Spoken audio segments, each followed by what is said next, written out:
আপনি কবেকার বিএনপি ছিলেন বলেন তো? কবেকার? আমি সবসময়ের বিএনপি। সবসময়ের বিএনপি? হ্যাঁ, সবসময়ের বিএনপি। সবসময় এক জওয়ান পত্রিকার কথা বলে বেড়ান, যেটার একটা ইয়াও বাইরা না। হ্যাঁ, সবসময় আমি বিএনপি, কোন সময় বিএনপি না। আপনার সমস্যা কি? আচ্ছা, আমি বিএনপি হলে আপনার সমস্যা কি? আরে ভাই, আপনি সেটা প্রকাশ করেন না কেন? করতেছি তো প্রকাশ। বলেন যে আমি বিএনপির কর্মী, আমি চাই যে হচ্ছে যে বিএনপি আমাকে একটা পদ দিক। কত বড় বেয়াদব, কত বড় নোংরা, কত বড় কুলাঙ্গার কথা বলতে বলে। যারা টক শোতে কুলাঙ্গার টুলাঙ্গার গালি বলে দেয়, তাদের পারিবারিক শিক্ষাটা যে কোন লেভেল, হয়তো বাবা মা ভাই বোন একে অপরকে এরকম গালিগালাজ করে তারা অভ্যস্ত, তাই টক শোতেও তারা এই কুলাঙ্গার টুলাঙ্গার বলে ফেলতে পারে। এরকম দুই একটা মানুষজন তারা সেট করে রাখছে, প্রতিদিন টক শোতে এসে তারা এই দালালিগুলা করতে থাকে।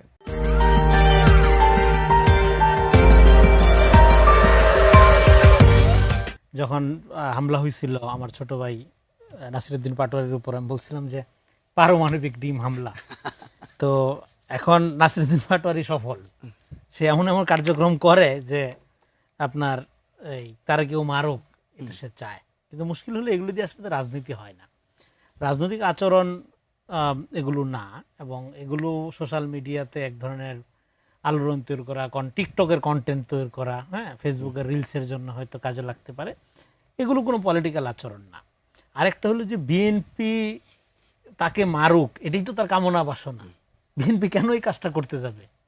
আপনি এটার আমি একটা উদাহরণ দিছিলাম যে ধরেন আগের দিনে ছিনতাই হইতো কিভাবে, একটা সংঘবদ্ধ চক্র থাকতো, তারপরে ধরেন একজন যাইয়া একটা ভদ্রলোক যাচ্ছে, মানে যে টার্গেট যাকে ছিনতাই করা হবে তার গায়ে ধাক্কা মারতো, তারপরে 4-5 জন আইসা ঘিরতো, হ্যাঁ, তর্কাতর্কি হইতো, তারপরে ঠেক দিয়ে সব নিয়ে নিত।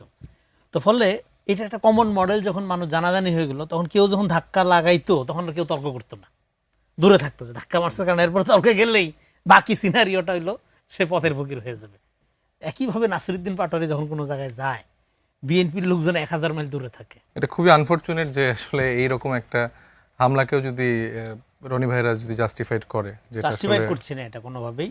আমরা আপনি প্রশ্নটা করার মধ্যে যেটা বলবো যে দেরি করে আসাতে না, আমি সাইদ মুস্তাফিজ আমি আসার সময় আমি লাইভ দেখছিলাম, আপনি বলতেছিলেন যে হামলা আমি নাসিরউদ্দিন পাটোয়ারি সমর্থন করি না, নাসিরউদ্দিন পাটোয়ারি মার খাওয়ার জন্য এই কাজগুলো করছে, বা এটা আসলে খুব লেম, এরকম আপনি বলছেন।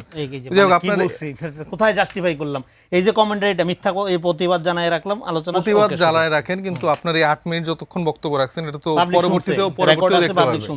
তো ওই যে ধরেন যে এই যে ক্ষমতার যে একটা স্বাদ গায়ে লাগানো, এই যে রনি ভাইদের গায়ে লেগে গেছে, তারা আমি জানি না তিনি কতদিন ধরে আসলে বিএনপি করেন, তিনি বিএনপির থেকে বড় বিএনপিকে সে যেভাবে আসলে সবকিছুতে ব্লাঙ্ক চেক দিয়ে বৈধতা দিয়ে দিচ্ছে, আল্লাহ তাআলা আমি দোয়া করি তাকে যেন একটা ভালো মূল্যায়ন যেন পায়। আমি ন্যারেটিভের বারে একটু ফ্যাক্ট নিয়ে একটু কথা বলার চেষ্টা করব।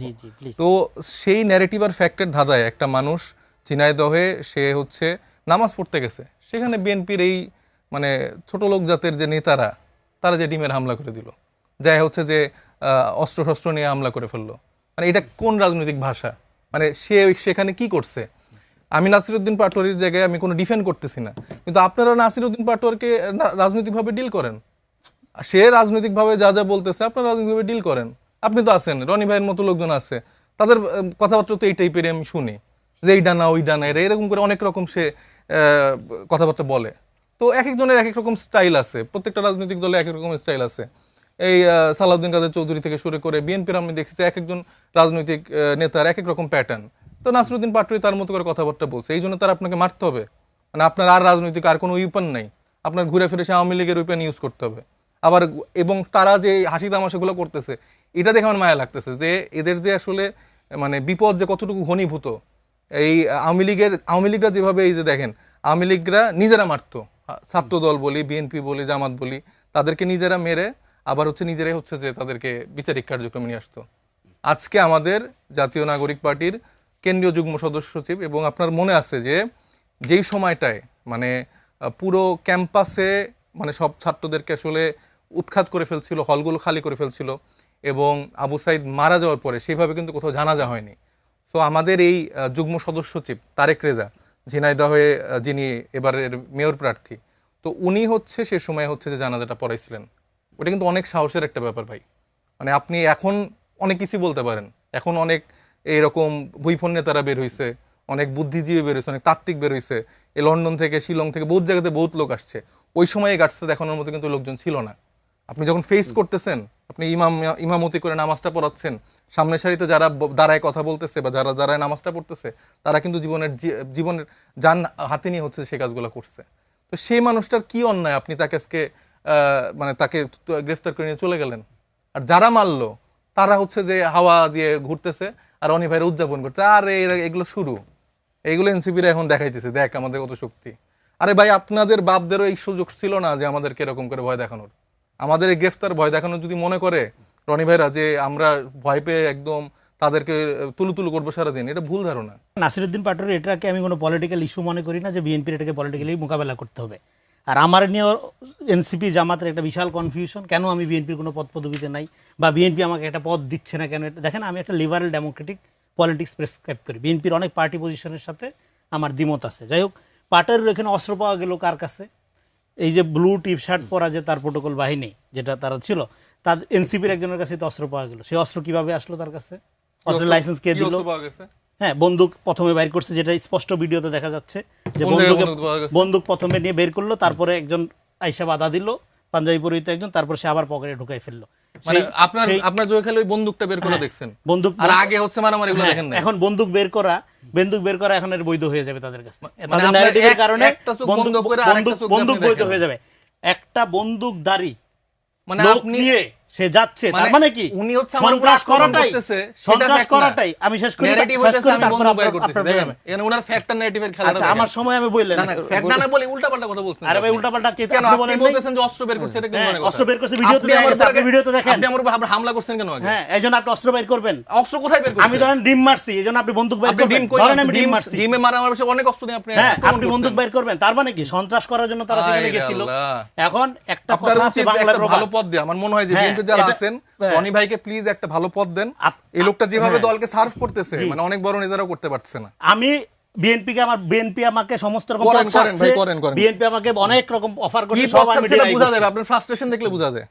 আমার এই যে দেখেন, ব্যক্তিগতভাবে আক্রমণ এই ধরনের গেস্ট নিয়ে আসবেন না আপনারা, যাদের কোনো রকম কোনো রেসপেক্ট নাই।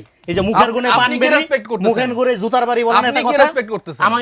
আপনি কি রেসপেক্ট করছেন? আপনি আমার টাইমে যদি কেউ ইন্টারফেয়ার করে, না না, উনি আক্রমণকে কিভাবে আমার কথা হচ্ছে উনি এই আক্রমণকে কিভাবে জাস্টিফাই করে? উনি আক্রমণের প্রথম স্টেপ বাদ দিয়ে উনি বলে যে কে বলে বন্ধ বের করছে। উত্তর দেন আপনি। এরকম কথা বলে সন্ত্রাস করাটাই যাদের সন্ত্রাস। এখানে গণঅভ্যুত্থানে অনেক ব্যাখ্যা দিল। গণঅভ্যুত্থানের সময় তো আমি সাইদ মুস্তাফিজকে কোথাও দেখি নাই। আমরা তো মাঠে ছিলাম।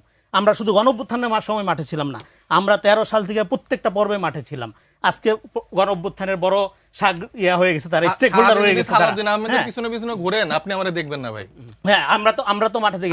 আমরা সমন্বয় সারাদিন বই পড়লে মাঠের রাজনীতি কারা করে আপনি দেখেন না। 18-19 সাল থেকে সাইদ মুস্তাফিজ কি রাজনীতি করে একটু শিখেন, দেখে আসেন। আপনার এইজন্য আপনার বলতে হয় কি যে সমস্ত লোকজন সারাদিন যদি সালাউদ্দিন আহমেদের তোষামোদি করতে থাকেন, আপনি তো মানে দেখবেন না। আচ্ছা রনি ভাই বলুক, তারপর আপনি কাদেরকে নিয়ে আসছেন? উনি এই কথা কেন বলেন? আচ্ছা আপনি কাকে নিয়ে আসছেন যে বলে যে এটা দেখেন নতুন করে বাংলাদেশের জনগণ আমাদেরও চিনে। আর এই যে নতুন ভুইফুল লেস গজাইছে বলছেন না, এই নতুন লেঞ্জাদের আপনি কবেকার বিএনপি ছিলেন বলেন তো? কবেকার? আমি সব সময়ের বিএনপি। সব সময়ের বিএনপি? হ্যাঁ, সব সময়ের বিএনপি। আপনার সমস্যা কি? পত্রিকার কথা বলে বেরান, যেটার একটা ইয়াও বাইরা না। হ্যাঁ, সব সময় আমি বিএনপি, কোন সময় বিএনপি না। আপনার সমস্যা কি? আচ্ছা আমি বিএনপি হলে আপনার সমস্যা কি? আরে ভাই, আপনি সেটা প্রকাশ করেন না কেন? করতেছি তো প্রকাশ। বলেন যে আমি বিএনপির কর্মী, আমি চাই যে হচ্ছে যে বিএনপি আমাকে একটা পদ দিক। এটা আপনি চান, এটা আমি তো চাচ্ছি না। আচ্ছা আমরা তার মানে কত বড় বেয়াদব, কত বড় নোংরা, কত বড় কুলাঙ্গার দেখছে। বলতেছে যে বিএনপি আমাকে একটা পদ দেয়। উনি কুলাঙ্গার। আমরা আমার ব্যক্তিগত আমার একটা দল নিজের বংশ পরিচয় যদি উনি আমাকে ধরেন আমি বিএনপি করি, এটা আমার অপরাধ। তার মানে কি এই যে আওয়ামী ফ্যাসিবাদী জেনারেশন নিজের বছরে বিএনপি করা যাবে না। আমার উপরে কোনো চাপ আছে? বিএনপি যারা করবে তারা কালচারালি অব্রাহ্মণ। এই যে আওয়ামী বয়ান, এটাই তারা উৎপাদন করে। এটা প্রমাণ করার জন্য আমি আলোচনাটা করলাম। সামান্য একটু ক্ষমতা পেয়ে আমার কোন পিরিয়ডে, আমার কোন টাইমের মধ্যে কিন্তু সে কুলাঙ্গার বলবো না কেন। একটা লোক কথা বলতেছে, সেখানে কন্টিনিউ ইন্টারফেয়ার করতেছে, তার কথা বলবো। মুস্তাফিজ সাহেব, আমি কি কথা বলছি তার টাইমে? কথাবার্তা বলবেন, আপনাকে কি থামানো যাবে না? আপনি ভুলবা কেন কথা বলছেন? আপনি শুদ্ধতা ধরেন কি? আপনি আমি আপনার সাথে বসছি, আপনার ভিডিওটা আপনি বলেন শুদ্ধ কথা। আচ্ছা আমরা আলাদা আপনি কোন পীর? আপনার এই ফ্যাক্ট নারেটিভের পীরগিরি আমার সাথে বসে ভাই আপনি সব উল্টাপাল্টা তথ্য দিতে পারেন। আপনি কেডা? আমি কেডা মানে? আপনি কে? কইছিলেন আপনি? আমি বাংলাদেশের জনগণ, না আমিও বাংলাদেশের জনগণ। তাহলে আমার কথা মধ্য দিয়ে শুনতে হবে। তাহলে সত্য কথাটা বলেন। কথা বলার আবাদত জানতে হবে ভাই। আপনি আর শিখেন সত্য কথা বলা আচ্ছা, শিখতে হবে। যারা টক শোতে কুলাঙ্গার টুলাঙ্গার গালি বলে দেয় তাদের পারিবারিক শিক্ষাটা যে কোন লেভেলের, যারা কোন কুলাঙ্গার স্তরের, তাদের কুলাঙ্গার এবং বলা তারা যাবে। কোন পরিবার থেকে কুলাঙ্গার belong করে, আপনারা শুরু করছেন বলা। কোন পরিবার থেকে আচ্ছা, belong করে, আমরা এটা বোঝা মনে হয় যায়। please, তারা please, ভাই, কিরকম যে manipulate পরিবার করে? থেকে উঠে আসছে তার মনে হয় যে সে অন্যরা কুলাঙ্গার। তার বয়স তো হয়তো কম হয় নাই, কিন্তু তার যে ভাষা প্রয়োগ আমি আসলে খুঁজে পাই না যে উনি আসলে কই থেকে উঠে আসছে, আচ্ছা, ঠিক আছে, আমরা তার ব্যাকগ্রাউন্ড কি, প্রত্যেকটা তার যে ব্যক্তিগত। কি- ভাই আমার না, আমি আমার বেলায় তুমি বলছেন তো, উনি পরে আবার ব্যক্তিগত বলুক, উনি তো ভালোই বলতে পারেন। এই যে কুলাঙ্গার, তারপর এই যে কি পুরো মানে নোংরা ভাষা প্রয়োগ করলেন, এটা তো ওনারা আসলে প্র্যাকটিস করে, হয়তো তাদের ফ্যামিলি কালচারটা এরকম, হয়তো বাবা মা ভাই বোন একে অপরকে এরকম গালিগালাজ করে তারা অভ্যস্ত, তাই টকশোতেও তারা এই কুলাঙ্গার টুলাঙ্গার বলে ফেলতে পারে। তো উনাকে আমি আলাদা করে রেসপেক্ট করতাম, কিন্তু আজকের পর আসলে সেই রেসপেক্টের জায়গাটা উনি ধরে রাখতে পারলেন না, কারণ এরকম একটা মানে হামলাকে, আক্রমণকে সে জাস্টিফাইড করতেছে। ভাই, এটা কোনো কথা হইলো? আমি হচ্ছে যে তারেক রেজার কথা কেন বললাম, সেখানে সালাউদ্দিন আহমেদ কইভাবে আসলো? আরে ভাই, সালাউদ্দিন আহমেদ হচ্ছে যে একজন স্বরাষ্ট্রমন্ত্রী, দেশের আইন বিচার বিভাগ বা আইন এগুলো তো নিয়ন্ত্রণ করার দায়িত্ব তার আন্ডারে পুলিশগুলা কন্ট্রোল হইতেছে, তো আমি তার নিয়ে কথা বলতে পারবো না? সালাউদ্দিন আহমেদ ওনার পীর হইতে পারে, ওনার পিছনে পিছনে সে জীবন ভর যাই করে দালালি না কি বলবো এগুলো করতে পারে, কিন্তু ভাই এটা তো আমার দেখার বিষয় না। আমার তো দেখার বিষয় আমার বাংলাদেশের স্বার্থ। আমার বাংলাদেশে প্রতিদিন মানুষ মারা যাইতেছে, প্রতিদিন গুলাগুলিতে মারা যাচ্ছে, ধর্ষণ হচ্ছে, তারপরে মানে প্রত্যেক দিন অনেক, মানে আপনি পেপার খোলেন, আপনার নিউজ দেখেন, তো এটা কারে দায় দিব? এরকম দুই একটা মানুষজন তারা সেট করে রাখছে, প্রতিদিন টকশোতে এসে তারা এই দালালিগুলা করতে থাকে। আমি যখন আপনাকে ফ্লোর দিব আপনি আবার আমি এই উত্তর দিব। কথার উত্তর ঠিক আছে, দিবেন। ঠিক আছে। এই অনুষ্ঠান কিভাবে চলবে